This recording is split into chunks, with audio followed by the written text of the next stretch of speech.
Hey, good morning, folks. It's Matt at Elliott Farms, just moving the cows in the morning here. Supposed to get up to, I believe, maybe 92, 93 today. So for up here in Connecticut, that's going to be pretty warm.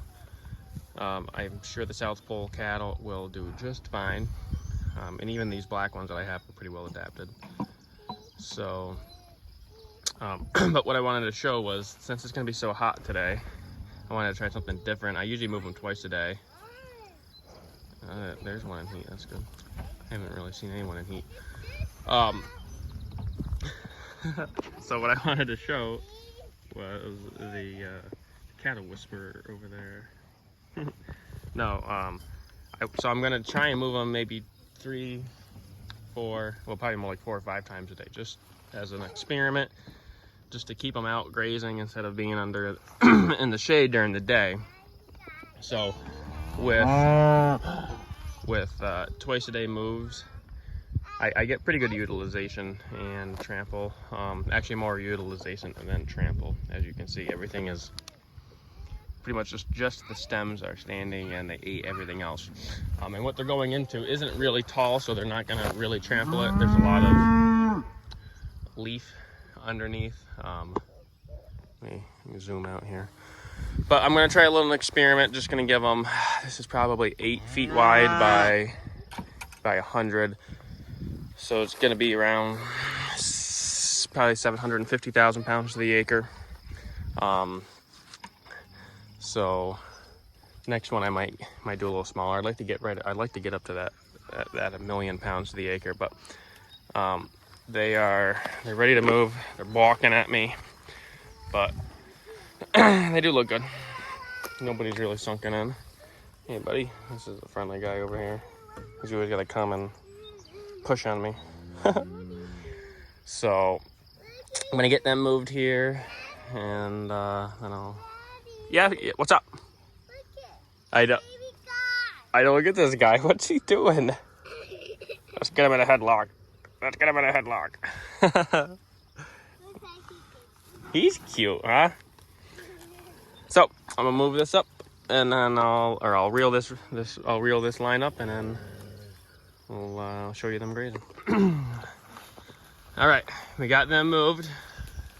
What's up? Have anything to say? No. No.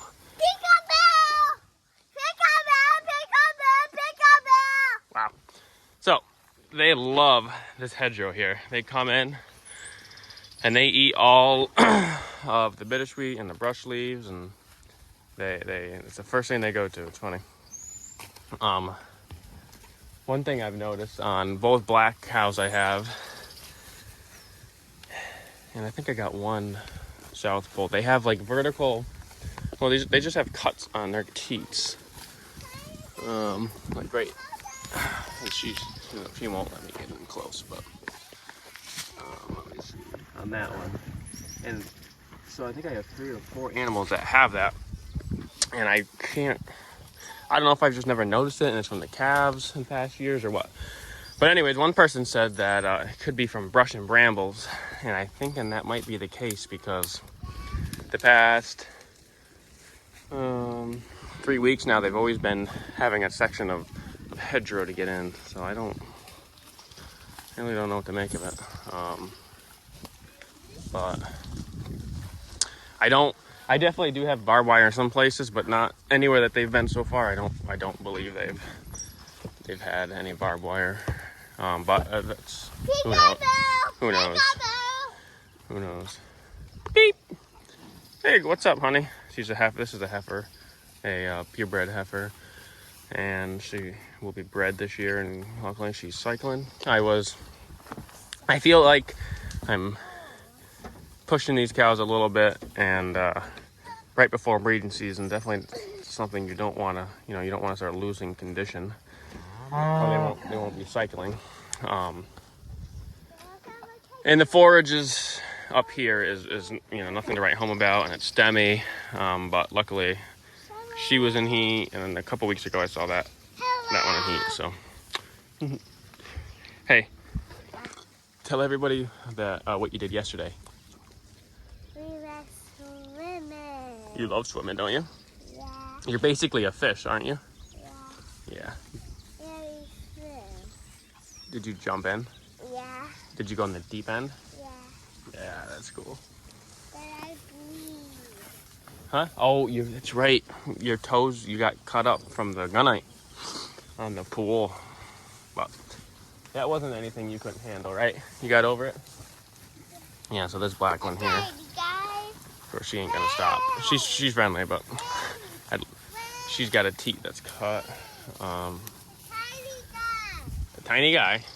Me? You calling me tiny guy? No. Oh. Look at this guy. I see that tiny little guy. Yeah, the last. That He's tiny cute. guy. Yeah, he's pretty cute. They love the seed heads too. You watch them, obviously they know that's where all the energy is now that it's gone. The seed is in the seed heads, so they eat the seed heads. They go over and they eat the leaves. Probably hard to see because they're in the shade, but they just hammer it. Look at that. They're just pulling vines right out of the tree. Look at. Again, probably difficult to make out them in the shade here, but yeah. So this will, let's see. Right now it is probably close to 7:30, or probably a little later. Actually, it's probably more like 8 o'clock. So I'm thinking probably 2 hours. I gotta go do a couple things. I gotta do some brush hogging close by, so I will probably check on them in 2 hours and give them another. I might give them a little tighter of an area, or I definitely will. So what I plan on doing is I got this line on the right side of these trees, so I'll just, the reel end is over there, I'll loosen that reel end up and I'll just move this up probably 5 or, yeah, let's see, probably like 2 strides, so about 6 feet. Excuse me. So that, considering I'm not adding, there's another probably 20 feet past that. That should be about 1,000,000 pounds to the acre.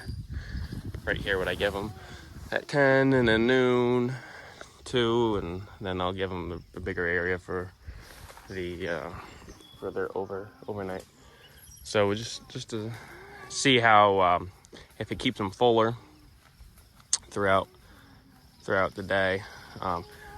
What I have found when I come here during the day is they'll eat kind of like, they'll eat all the desirables, even though they're in a tight area. They'll eat all the desirables, and then they get, in order for them to come back for these stems, they really have to get hungry. So hopefully they can just eat everything and trample everything, and give me a better result. And this girl, she's well conditioned, as you can see. But also, as you hear, some of them are vocal. So probably take a couple more videos throughout the day, show you what the results are. Hey guys, it's about 10 o'clock. Just came up here to check on herd. So this is what we got. I really don't notice much of a difference as far, well, there's more trample, there's no doubt. There's more trample, not as much eating. But just as many stems sticking up. So I'm gonna give them another 2 hours worth of feed. I will say they all look full though. All their guts are filled. So it's 1 plus. So I will figure out how I'm gonna do this. Take this reel off and just, all right. I think I stopped the video there by accident. I'm just gonna leave that loose, and then I'll come over here and move this up about 6 or so feet.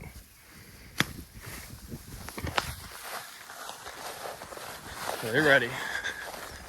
They're saying, give me food. Oh, this one's really in the ground. Wow, Jesus. Ugh. It's getting pretty dry, so the ground is getting to be like cement. I know.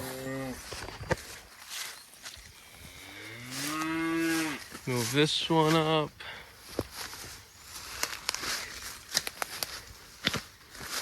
If I can. All right. Can't be too hungry.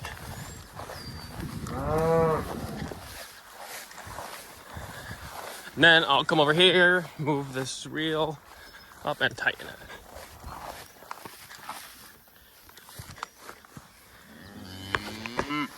Yeah, I hear you. So this will get moved up here.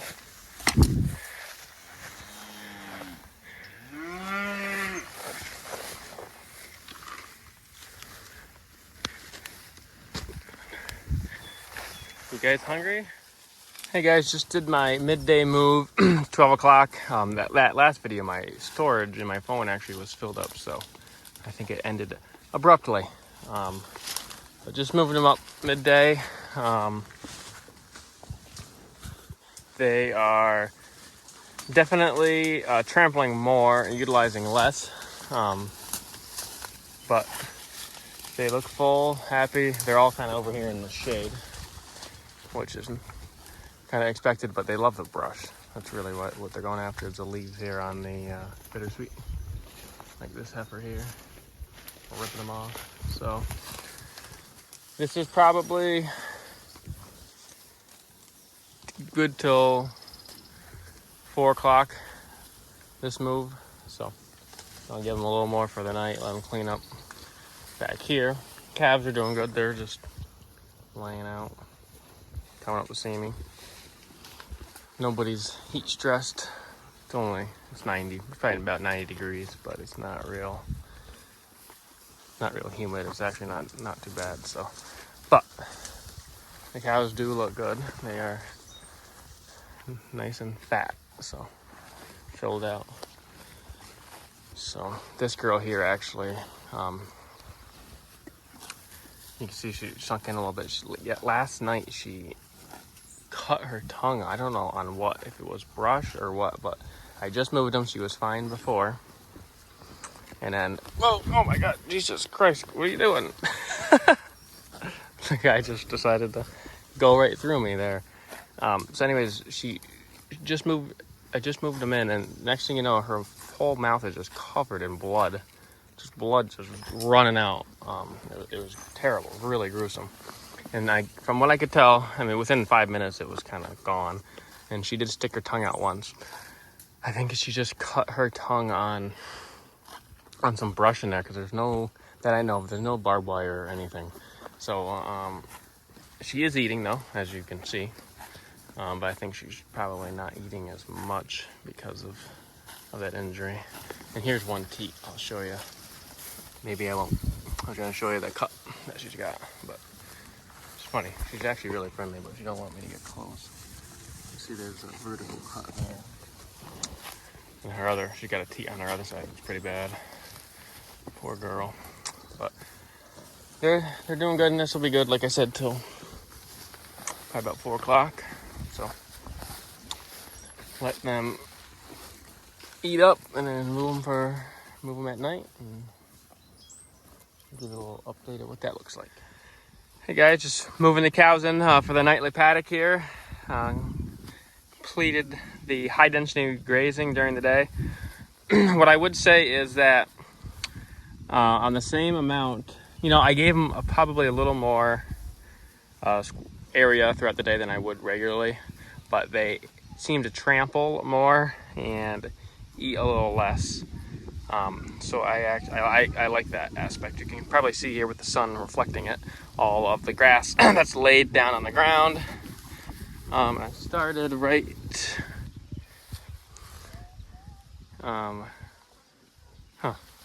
guess I really don't know where I started. But I moved them, right here, this line. So they had that much during the day. Yeah, so I gave them quarter of an area more than what they normally would have had. But I think that's why they didn't eat as much and they trampled more. But I like that. I'd rather get a little more trample, because you have areas like this that they just grub it down, which is fine. We're not overgrazing it. It's a severe graze. It's pretty dry, so the grass is taking a long time to start to regrow, if it even regrows. So as long as we're not eating any regrowth, we're not overgrazing it.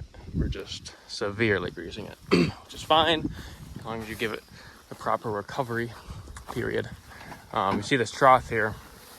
The reason I have this trough is that I force feed them sodium bicarbonate, which is baking soda, and what's called Redmond conditioner, which is a sodium bentonite clay, which just kind of it'll bind any toxins that it in the cow, and it will also helps with digestion in their gut.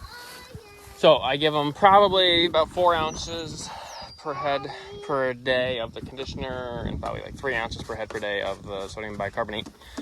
And they won't eat that much on their own. You have to entice it. So I give them, I don't know, is it 5? I think it's like 5 pounds of corn, of cracked corn, just to entice them to eat that. What are we looking at? I felt this. Whoa. Don't be losing anything in there. I don't even know what's in there. We don't need it in the pasture. Calves are doing good. They're eating seed heads. So this girl here, I'm actually glad she's a little fuller. Remember, I was telling you about her with her tongue. So she looks a little fuller, which is good. So I guess that'll do it for this video. I like that. I like the results. Oh, but again, there's not a big difference between giving them the 12-hour moves and this. The forage just isn't quite as thick enough for them to really get a good trample on it. But again, it being 90 something today, you move them out here and they come out and start grazing, and I mean they're not stressed at all as far as heat stress. So figured I'd just do a little experiment. Can't do this every day because I do have a job, but I was able to come up here every couple hours just to move them. So with that, I will see you on the next video. Thanks.